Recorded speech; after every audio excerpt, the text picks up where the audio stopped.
ഇപ്പോൾ ശ്രീ പറയുന്നത് പോലെ ഇതെല്ലാം ഈ കുഴപ്പങ്ങളെല്ലാം നമ്മളുടെ അകത്തുണ്ട്, അല്ലെങ്കിൽ നമ്മളിൽ തന്നെയാണ് ആ കുഴപ്പം തുടങ്ങുന്നത് എന്നൊക്കെ ശ്രീ പറയുമ്പോൾ അതിങ്ങനെ ശരിയാവും. കാരണം വെച്ചാൽ അത് പ്രാക്ടിക്കലായിട്ട് നോക്കുമ്പോൾ ഈ സോഷ്യോ പൊളിറ്റിക്കലായിട്ടൊക്കെ ഉള്ള അവരുടെ പെരുമാറ്റങ്ങളെ കുറിച്ചല്ല ഞാൻ പറയുന്നത്. നമ്മൾ ആത്മീയ രംഗത്തുള്ളവരുടെ ഒരു അപ്രോച്ച് എന്തായിരിക്കണം എന്നുള്ളതാണ്.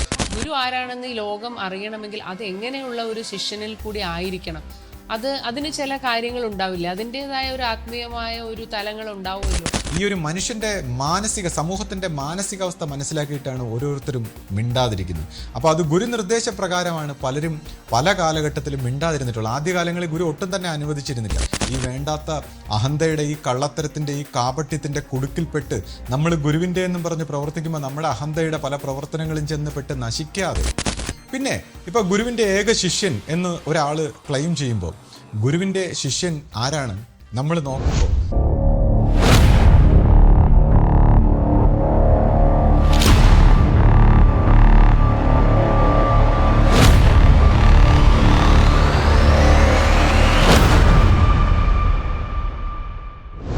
സദ്ഗുരേ ശരണം. എല്ലാവർക്കും ലൈഫ് ഡിവൈൻ്റെ പുതിയ എപ്പിസോഡിലേക്ക് സ്വാഗതം. ഇപ്പോൾ കഴിഞ്ഞ കുറേ വീഡിയോസിലായിട്ട് നമ്മൾ ഗുരുമാർഗത്തെക്കുറിച്ചും ശാന്തി, സ്നേഹം, സമാധാനം, അതിനെക്കുറിച്ചൊക്കെയാണ് നമ്മൾ ഒരുപാട് വീഡിയോകൾ ചെയ്തിട്ടുള്ളത്. അപ്പോൾ പലപ്പോഴും ഈ വീഡിയോസ് കാണുമ്പോൾ പലരും പല കമൻറ്റുകൾ, അത് പബ്ലിക്കായിട്ടും വരാറുണ്ട്, നമുക്ക് പേഴ്സണലായിട്ടും വരാറുണ്ട്. അപ്പോൾ അതിലൊക്കെ പലരും പറയുന്ന ഒരു കാര്യം എന്താണെന്ന് വെച്ചാൽ, ഇപ്പോൾ ശ്രീ പറയുന്നത് പോലെ ഇപ്പോൾ പുറത്ത് എല്ലാം ഇത്രയും പ്രശ്നങ്ങളാണല്ലോ. യഥാർത്ഥത്തിൽ ആളുകളിലൊക്കെ വളരെ പ്രശ്നങ്ങളാണ്, റിലേഷൻഷിപ്പിൽ പ്രശ്നങ്ങളാണ്, കുടുംബത്തിൽ പ്രശ്നങ്ങളാണ്, ഓഫീസിൽ നമ്മൾ എവിടെ ചെന്നാലും അവിടെയെല്ലാം നമുക്ക് ഒരുപാട് ഇഷ്യൂസ് ഉണ്ട്. അവിടെ പല ആളുകളും പല രീതിയിൽ നമ്മളോട് പെരുമാറാറുണ്ട്. അപ്പോൾ ഇതൊക്കെ ഒരു റിയാലിറ്റി ആയിട്ട് ഇരിക്കവേ ഇപ്പോൾ ശ്രീ പറയുന്നത് പോലെ ഇതെല്ലാം ഈ കുഴപ്പങ്ങളെല്ലാം നമ്മളുടെ അകത്തുണ്ട്, അല്ലെങ്കിൽ നമ്മളിൽ തന്നെയാണ് ആ കുഴപ്പം തുടങ്ങുന്നത് എന്നൊക്കെ ശ്രീ പറയുമ്പോൾ അതിങ്ങനെ ശരിയാവും. കാരണം വെച്ചാൽ അത് പ്രാക്ടിക്കലായിട്ട് നോക്കുമ്പോൾ ഒരിക്കലും നമ്മൾ തുടങ്ങുന്നതായിട്ട് നമുക്ക് ഫീൽ ചെയ്യാറില്ല, എന്നാൽ മറ്റുള്ളവരിൽ നമുക്ക് ഈ പ്രശ്നങ്ങൾ റിയൽ ആയിട്ട് ഉണ്ടാവുകയും ചെയ്യുന്നുണ്ട്.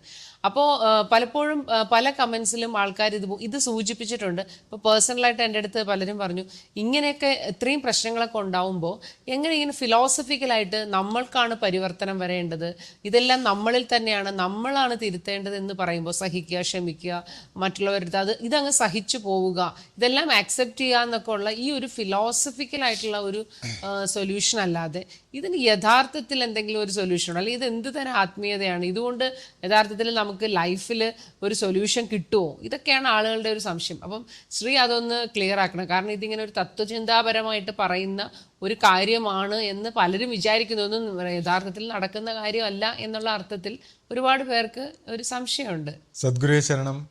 ഇപ്പോൾ കഴിഞ്ഞ കുറച്ച് നാളുകളായിട്ട് എനിക്ക് കിട്ടിക്കൊണ്ടിരിക്കുന്ന ചില കമൻറ്റുകളാണ്. അതിൽ തന്നെ ഇതിപ്പോൾ വളരെ എക്സ്ട്രീം ആയിട്ടുള്ള ചില റിലേഷൻഷിപ്പ് സ്റ്റാറ്റസിൽ പ്രോബ്ലമുള്ള കുറച്ച് വ്യക്തികളോടാണ് ഞാനിങ്ങനെ സംസാരിക്കുകയുണ്ടായത്. അതായത് അവർക്ക് ചുറ്റുവട്ടത്തുള്ള വ്യക്തികളെ അംഗീകരിക്കാൻ കഴിയുന്നില്ല, അവരുടെ പ്രശ്നങ്ങൾ, അതായത് ഈ വ്യക്തികൾ കുറച്ച് ഒരു നന്മയുടെ, ഒരു കരുണയുടെ ഒക്കെ ഭാഗത്ത് വികസിച്ചിട്ടുള്ളവരാണ്. അപ്പോൾ അവരുടെ ഒരു സ്റ്റാൻഡേർഡിൽ മറ്റുള്ളവർ വരാതെ കാണുമ്പോൾ അതിൽ വളരെയധികം വയലൻ്റായിട്ട്, വളരെ ദേഷ്യപ്പെട്ട് എല്ലാ വ്യക്തികളെയും കുറ്റം പറഞ്ഞുകൊണ്ട് നിരന്തരം സംസാരിക്കുമ്പോൾ ഇങ്ങനെയുള്ള കുറച്ച് വ്യക്തികളുടെ ഒരു കമൻസിന് കൊടുത്ത മറുപടിയാണിത്. അപ്പോൾ അത് എക്സ്ട്രീം ഫിലോസഫി ആയിട്ട് അവർ തന്നെ തള്ളിക്കളയുന്നു. ചിലർ കുറേശ്ശെ അംഗീകരിക്കുന്നു, ചിലർ പറയുന്നു ഞാൻ പറയുന്നത് ശരിയാണ്, പക്ഷേ എന്നാലും ഇവരെ സഹിക്കാൻ പറ്റുന്നില്ല, അങ്ങനെ ഇങ്ങനെ എന്നൊക്കെ പറയുന്നു. അപ്പോൾ ഇത് നമുക്ക് ആന്തരികമായ പരിവർത്തനം വരുത്തണമെന്ന് പറയുമ്പോൾ ഈ ലോകത്തിലുള്ള തിന്മകളെല്ലാം സഹിക്കണമോ, അല്ലെങ്കിൽ നമ്മൾ മിണ്ടാതിരിക്കണോ, പ്രതികരിക്കാതിരിക്കണോ എന്നൊക്കെ ചോദിച്ചുകൊണ്ട് ഇതെന്ത് തരം ഫിലോസഫി എന്നൊക്കെ പറഞ്ഞ് പലരും എന്നോട് നിരന്തരം സംസാരിക്കാറുണ്ട്. പക്ഷേ ഇവിടെ ഇപ്പോൾ നമ്മൾ ഉദ്ദേശിക്കുന്നത് എന്താണെന്ന് വെച്ചാൽ, ഇപ്പോൾ പലതരത്തിലുള്ള ആൾക്കാരുണ്ട്. ഇപ്പോൾ സാമൂഹ്യ പ്രവർത്തകർ, രാഷ്ട്രീയത്തിൽ ഇറങ്ങുന്ന വ്യക്തികൾ, അങ്ങനെ പല കാറ്റഗറിയിലുള്ള ആൾക്കാരുണ്ട്. അപ്പോൾ ഓരോരുത്തരുടെയും മെൻറ്റാലിറ്റി അല്ലെങ്കിൽ ഒരു മാനസിക തലം വ്യത്യസ്തമാണ്. അപ്പോൾ രാഷ്ട്രീയ സ്വഭാവത്തിലൊക്കെ പ്രവർത്തിക്കുന്നവർ ആ രീതിയിൽ പ്രവർത്തിക്കും. സാമൂഹ്യ പ്രവർത്തകരായിട്ടുള്ളവർ അവർ കരുണയും മറ്റു രീതിയിലുള്ള പ്രവർത്തനങ്ങളൊക്കെ നടത്തും. പക്ഷേ ഇത്തരം പ്രവർത്തനങ്ങളെല്ലാം ഉണ്ടായിട്ടും, മതപരമായിട്ടുള്ള പ്രവർത്തനങ്ങളുണ്ട്, ഇതെല്ലാം ഉണ്ടായിട്ടും നമ്മുടെ ഈ സമൂഹത്തിൻ്റെ ഒരു പ്രശ്നങ്ങൾക്കൊരു സൊല്യൂഷൻ വരുന്നില്ല. ഈ കുറ്റകൃത്യങ്ങളും പ്രോബ്ലങ്ങളും റിലേഷൻഷിപ്പ് സ്റ്റാറ്റസ് ഇതെല്ലാം നമുക്ക് ഈ പറയുന്ന മതപരമായ, സാമൂഹ്യമായ, എല്ലാ രീതിയിലുള്ള സൊല്യൂഷനും മനുഷ്യൻ പഠിച്ചും കണ്ടും കേട്ടും ഒക്കെ പ്രവർത്തിക്കുന്നു. പക്ഷെ ഒരു സൊല്യൂഷൻ ഉണ്ടാകാത്ത ഒരു സാഹചര്യത്തിൽ ആത്മീയമായ മണ്ഡലത്തിലുള്ള ഒരു സൊല്യൂഷനെ കുറിച്ചാണ് നമ്മൾ സംസാരിക്കുന്നത്. അപ്പോൾ ഈ സോഷ്യോ പൊളിറ്റിക്കലായിട്ടൊക്കെ ഉള്ള അവരുടെ പെരുമാറ്റങ്ങളെക്കുറിച്ചല്ല ഞാൻ പറയുന്നത്. നമ്മൾ ആത്മീയ രംഗത്തുള്ളവരുടെ ഒരു അപ്രോച്ച് എന്തായിരിക്കണം എന്നുള്ളതാണ്. അപ്പോൾ ഈ ആത്മീയ രംഗത്ത് വരുമ്പോൾ നമ്മളിപ്പോൾ വളരെ സൂപ്പർഫിഷ്യലായിട്ടുള്ള ഒരു തലത്തിൽ നമ്മൾ ഈ ഔട്ട്സൈഡിലുള്ള എല്ലാ കുഴപ്പങ്ങളും ഒക്കെ ഇങ്ങനെ കാണുമ്പോൾ നമ്മൾ ഈ ഇൻസൈഡിനെ മാറ്റണമെന്ന് പറയാനുള്ള കാരണം എന്താണെന്ന് വെച്ചാൽ നമ്മുടെ ഇന്നർ ഒരു മൈൻഡിൻ്റെ ഒരു വൈബ്രേഷൻ, നമുക്ക് ഇന്നർ മൈൻഡിനകത്ത് നമ്മുടെ മനസ്സിന് ഓരോ കാര്യങ്ങളും, നമ്മുടെ ജീവിതത്തിൻ്റെ ഓരോ കാര്യങ്ങളോടും നമുക്കുള്ള ഒരു ഇന്നർ വൈബ്രേഷൻ, നമ്മുടെ ഒരു ചിന്താധാരയ്ക്കനുസരിച്ചാണ് നമ്മുടെ ജീവിത സാഹചര്യങ്ങൾ പരിണമിക്കുന്നത് പുറത്തോട്ട്. അപ്പോൾ ഒരു വ്യക്തിക്ക് അയാളുടെ ചുറ്റും ഉണ്ടാകുന്ന റിലേഷൻഷിപ്പിനൊക്കെ ഒരു കാരണമുണ്ടെന്നുള്ളതാണ്. ഓരോ അച്ഛനമ്മമാർ തൊട്ട് സുഹൃത്തുക്കൾ, അവർ വർക്ക് ചെയ്യുന്ന സാഹചര്യത്തിൽ. അപ്പോൾ ഈ ഒരു സാഹചര്യത്തിൽ ഓരോ വ്യക്തിത്വങ്ങൾ ഇങ്ങനെ അയാളുടെ ജീവിതത്തിൽ വരുന്നത് അയാളുടെ അൺകോൺഷ്യസ് മനസ്സിൻ്റെ ചില പാറ്റേണുകൾക്കനുസരിച്ചാണ്. അപ്പോൾ അവനവൻ്റെ ഉള്ളിലിരിക്കുന്ന അവനവൻ്റെ നെഗറ്റിവിറ്റി അൺകോൺഷ്യസ് ആയതുകൊണ്ട് കാണാൻ പറ്റാതെ വരുമ്പോൾ അവൻ്റെ ചുറ്റുവട്ടത്ത് അത് പല പല റിലേഷൻഷിപ്പായിട്ട് ഇങ്ങനെ മാനിഫെസ്റ്റ് ചെയ്യും. അപ്പോൾ ഇതിനോടുള്ള റിപ്പൽഷൻ ഉണ്ടാകുന്ന, കടുത്ത അമർഷം നമുക്കുണ്ടാകുന്നത് നമ്മുടെ ഉള്ളിൽ അത് ഉള്ളത് കൊണ്ടാണ്. ഉള്ളിൽ നിന്ന് അത് മാറിക്കഴിഞ്ഞാൽ പിന്നെ ഒരു കമ്പാഷനാണ് ഉണ്ടാകുന്നത്. അപ്പം നമ്മുടെ ഉള്ളിലുള്ള ആന്തരികതയെ ഒരു കമ്പാഷനേറ്റ് ആക്കി ഒരു ലവ് എന്ന് പറയുന്ന സ്റ്റാറ്റസിൽ കൊണ്ടുവന്ന് ഹാപ്പിയായി പീസ്ഫുള്ളായി മാറുമ്പോൾ നമുക്ക് ഇത്തരം പ്രവൃത്തികളോടുള്ള നമ്മുടെ റിയാക്ഷൻ മാറും. നമുക്ക് പിന്നെ എതിർപ്പുണ്ടാവില്ല, നമ്മളെ ഇതൊന്നും ബാധിക്കാതെ ആവും, നമ്മൾ ശാന്തമാവും. അങ്ങനെ നമ്മൾ ശാന്തമായിട്ട് പെരുമാറുമ്പോൾ ഈ പറയുന്ന വ്യക്തികളുടെ എല്ലാം പെരുമാറ്റം മാറാൻ തുടങ്ങും കുറച്ച്. അത് ഒറ്റയടിക്ക് ഇപ്പോൾ പലരും ഞാൻ പറയുമ്പോൾ ഇതൊക്കെ 2 ദിവസം പ്രാക്ടീസ് ചെയ്തിട്ട് കണ്ടില്ലേ അവൻ വൃത്തിയായിട്ട് അവൻ ഞാൻ എത്ര താഴ്ന്ന് പ്രവർത്തിച്ചാലും അവൻ ഇത് തന്നെ കാണിക്കും. ഞാൻ പറഞ്ഞില്ലേ, നിങ്ങൾ പറയുന്നുണ്ടെന്ന് അവൻ്റെ സ്വഭാവം ഇതാണ്, അവൻ മഹാവൃത്തിയായിട്ടാണ്. അതായത് നമ്മൾ ഇതിങ്ങനെ എക്സ്പെക്ട് ചെയ്യണം, അവനെ കൊണ്ട് ഇത് ഇളക്കി അവനെ ഇങ്ങനെ പെരുമാറ്റിക്കാൻ. അതായത് നമ്മൾ മറ്റുള്ളവർ വൃത്തികേടാക്കണം അല്ലെങ്കിൽ വൃത്തികേടാകണമെന്നും പറഞ്ഞ് കാത്തിരിക്കുകയാണ്. നമ്മുടെ ആന്തരികത മാറ്റണം. അല്ലെങ്കിൽ നമ്മൾ ഈ പീസ്, ലവ്, ഹാപ്പിനെസ്, ജോയ് എന്നൊക്കെ പറയുന്ന ഗ്രാറ്റിറ്റ്യൂഡ് എന്നൊക്കെ പറയുന്ന ഒരു സ്റ്റേറ്റിലേക്ക് നമ്മുടെ കോൺഷ്യസ്നെസ്സിനെ പരിണമിപ്പിച്ച് ഈ ലോകത്തിൽ കരഞ്ഞുകൊണ്ട് വരുന്ന നമ്മൾ ഇവിടെ നിന്ന് ചിരിച്ചുകൊണ്ട് തിരിച്ചു പോകണം എന്നുള്ള ആ രീതിയിലെ സമ്പൂർണ്ണമായൊരു ജീവിതം ഉണ്ടാക്കിയെടുക്കുകയാണ് നമ്മുടെ ജോലി. നമ്മുടെ ജീവനെ ആ രീതിയിൽ പരിണമിപ്പിച്ചെടുക്കുക. ഒരു പരാതിയോ ഒരു പ്രശ്നങ്ങളോ ഒരു പ്രോബ്ലങ്ങളോ ഒന്നും ഇല്ലാത്ത ഒരു സ്റ്റേറ്റിലേക്ക് ഉയർന്ന് ജീവനെ പരിണമിപ്പിച്ചെടുക്കുക എന്നുള്ളതാണ് ആത്മീയതയുടെ രഹസ്യം. അപ്പോൾ ഈ ചുറ്റുവട്ടത്തുള്ളവരുടെ പെരുമാറ്റങ്ങൾ എന്തോ ആകട്ടെ, അത് നമ്മളെ ബാധിക്കാതെ വന്നിട്ട് നമ്മൾ നല്ല പെരുമാറ്റം അങ്ങോട്ട് കൊടുക്കുമ്പോൾ ഈ സ്നേഹം ഈ പകർന്ന് നമ്മളിലൂടെ ഇങ്ങനെ ശ്വാസോച്ഛ്വാസത്തിലൂടെയൊക്കെ നമ്മുടെ സ്നേഹത്തിൻ്റെ വൈബ്രേഷൻ സകലത്തിലേക്കും വ്യാപിക്കുമെന്നുള്ള അർത്ഥത്തിൽ നമ്മളിനി ഒന്നും പ്രവർത്തിച്ചില്ലെങ്കിൽ പോലും നമ്മളിൽ ഉണ്ടാകുന്ന ആന്തരിക പ്രവർത്തനം ഈ സമൂഹത്തിലേക്ക് വ്യാപിക്കും. അത് ഓരോ വ്യക്തികളെയും പരിവർത്തനപ്പെടുത്തിക്കൊണ്ടാണ്. കാര്യം ഓരോ വ്യക്തികളും ഓരോ ലോകമാണ്, മാനസിക ലോകം. അപ്പോൾ ആത്മീയതയുടെ സൊല്യൂഷൻ എന്താണെന്ന് വെച്ചാൽ ഓരോ വ്യക്തികളും ഈ രീതിയിൽ മാറിയാൽ മാത്രമേ ഈ സ്നേഹത്തിൻ്റെ, ശാന്തിയുടെ, സമാധാനത്തിൻ്റെ ഒരു തലത്തിലേക്ക് പരിണമിച്ച് വന്നാൽ മാത്രമേ ലോകത്തിൻ്റെ ഈ പ്രശ്നങ്ങൾക്കെല്ലാം സൊല്യൂഷൻ ഉണ്ടാവും. അല്ലെങ്കിൽ നമ്മൾ ഈ പറയുന്ന പോലെ ഈ സ്നേഹം എന്നൊക്കെ പറയുമ്പോൾ, ഞാൻ ഈ സ്നേഹം എന്നൊക്കെ പറയുമ്പോൾ നമ്മൾ ഈ പാശ്ചാത്യ വെസ്റ്റേൺ കൾച്ചറിനനുസരിച്ച് ഈ ബിഹേവിയർ ഉണ്ടല്ലോ, oh darling, honey, what are you doing, so nice എന്നൊക്കെ പറഞ്ഞ് നമ്മൾ ഈ ബിഹേവ് ചെയ്യുന്ന ഒരു ബിഹേവിയറിനെ കുറിച്ചാണ് പലരും വിചാരിക്കുന്നത്. സ്നേഹം എന്ന് പറയുമ്പോൾ എന്തോ ഒരു ബിഹേവിയറാണ്. പക്ഷേ ഈ സ്നേഹം എന്ന് പറയുമ്പോൾ ഒരു ബിഹേവിയർ അല്ല. ഇങ്ങനെ കാണിക്കാനുള്ളൊരു ബിഹേവിയർ ചുമ്മാ കള്ളത്തരത്തിൽ. ഇപ്പോൾ നമ്മൾ ആ പാശ്ചാത്യ സംസ്കാരം പഠിച്ച് കസ്റ്റമർ കെയർ സ്വഭാവം പഠിച്ചിട്ട് നമ്മളും ഇപ്പോൾ ഇവിടെ ആത്മീയത എന്നൊക്കെ പറഞ്ഞ് എല്ലാവരും ഒരു സ്നേഹത്തിൻ്റെ അഭിനയമാണ്. ഈ സ്നേഹത്തിൻ്റെ അഭിനയത്തെക്കുറിച്ചല്ല ഈ പറയുന്നത്. നമ്മുടെ ആന്തരിക ഒരു വൈബ്രേഷൻ, സ്നേഹം എന്താണെന്ന് നമുക്ക് പറയാൻ പറ്റില്ല. നമ്മൾ ഈ പ്രണയം അല്ലെങ്കിൽ റൊമാൻറ്റിക് ഒരു വ്യക്തിയോടുള്ള ഒരു പെരുമാറ്റത്തെക്കുറിച്ചല്ല. റൊമാൻറ്റിക് ഇല്ല, നമ്മുടെ ഉള്ളിൽ മയക്കുമരുന്ന് അടിച്ചിട്ട് റൊമാൻറ്റിക് സ്റ്റേറ്റ് കൊണ്ടുവരാനല്ല. എന്ന് വെച്ചാൽ ബയോളജിക്കലി ഹോർമോൺസിൻ്റെ ചേഞ്ച് കൊണ്ടുണ്ടാകുന്ന ഒരു റൊമാൻറ്റിക് ഒരു അവസ്ഥയെക്കുറിച്ചല്ല. സ്നേഹം എന്താണെന്ന് പറയാൻ പറ്റില്ല. സ്നേഹം എന്തല്ല എന്നാണ്. സ്നേഹം ദേഷ്യമല്ല, വൈരാഗ്യമല്ല, സ്പർദ്ധയല്ല, പകയല്ല. അങ്ങനെ ഇതൊന്നും അല്ലാത്ത, മനസ്സിൽ നിന്ന് മോചിക്കപ്പെട്ട, ക്ലാരിറ്റിയുള്ള ഹൃദയത്തിൻ്റെ ശാന്തമായ ഒരു വൈബ്രേഷൻ, ഒരു മനോനില. ആ മനോനിലയിൽ നിന്ന് നമ്മൾ പ്രവർത്തിക്കുമ്പോൾ എല്ലാത്തിനും മാറ്റം വരും എന്നുള്ളതാണ്. നമ്മുടെ വൈബ്രേഷൻ ശുദ്ധമാകുമ്പോൾ നമ്മുടെ ജീവിതത്തിൻ്റെ നമുക്ക് എല്ലാ പ്രശ്നങ്ങളിൽ നിന്നും മാറി നമുക്ക് സമാധാനം കണ്ടെത്തി നമ്മുടെ ജീവിതത്തിന് പോസിറ്റീവായിട്ട് വരാനും നമ്മുടെ ആരോഗ്യം മെച്ചപ്പെടുത്താനും നമ്മുടെ ജീവിത സാഹചര്യങ്ങൾ മാറ്റാനും ഒക്കെ ഈ സ്നേഹമെന്ന് പറയുന്ന മാനസികാവസ്ഥ ഒരു ദിവ്യ ഔഷധമായിട്ട് മാറുന്നതാണ്. ഒന്നും ബാധിക്കാത്ത രീതിയിൽ എല്ലാത്തിനെയും അവഗണിച്ച് ഫൊർഗെറ്റ് ചെയ്ത് പെരുമാറുക എന്നുള്ള അർത്ഥത്തിലാണിത് പറയുന്നത്. അപ്പോൾ ഈ സ്നേഹം ഈ പറയുന്നതൊക്കെ കാപട്യമായ ഒരു പെരുമാറ്റമല്ല. ഈ സ്നേഹം ചിലപ്പോൾ ദേഷ്യമായിരിക്കാം, ചിലപ്പോൾ ഒരു കുട്ടിക്ക് ഒരു അടി കൊടുക്കേണ്ട ആവശ്യമുണ്ടെങ്കിൽ അതൊരു അടിയായിരിക്കാം ഈ സ്നേഹം, അല്ലെങ്കിൽ ഒരു പരുഷമായ ഒരു വാക്കായിരിക്കാം, അല്ലെങ്കിൽ ഒരു അവഗണനയായിരിക്കാം, ഒരു നോട്ടമായിരിക്കാം, അല്ലെങ്കിൽ സ്നേഹമായിട്ടുള്ള ഒരു പ്രകടനമായിരിക്കാം. അപ്പോൾ ഈ സ്നേഹത്തിന് ഇൻ്റലിജൻസ് ഉണ്ട്. ഈ പ്രണയത്തിൽ അന്ധമായി പോകണം, മയക്കുമരുന്നടിച്ച് നമ്മൾ അന്ധമായി പോകണമെങ്കിൽ ഈ പറഞ്ഞ ക്ലാരിറ്റിയുടെ സ്നേഹത്തിന് ഇൻ്റലിജൻസ് ഉണ്ട്. അപ്പോൾ ഓരോ സമയത്തും ഉചിതമായ രീതിയിലായിരിക്കും സ്നേഹത്തിൻ്റെ പ്രവർത്തനം. ചിലർ അവഗണിക്കേണ്ടവരെ അവഗണിക്കുന്നു, പരിഗണിക്കേണ്ടവരെ പരിഗണിക്കുന്നു, അടി കൊടുക്കേണ്ടവനെ അടി കൊടുക്കുന്നു, ചെയ്യേണ്ടതൊക്കെ ചെയ്യുന്നു. ഉചിതമായ സമയത്ത് മൊമെൻ്റാണ് ഈ സ്നേഹം. അത് ഹൃദയത്തിൽ നിന്ന് വരുന്നതാണ്. അത് അവനവൻ ഈഗോയിസ്റ്റിക്കായിട്ട് പെരുമാറുന്നതല്ല, അത് താനേ നാച്ചുറലായിട്ട് വരേണ്ടതാണ്. അപ്പോൾ ഇതൊരു കാപട്യമായ ഒരു പെരുമാറ്റത്തെക്കുറിച്ചല്ല.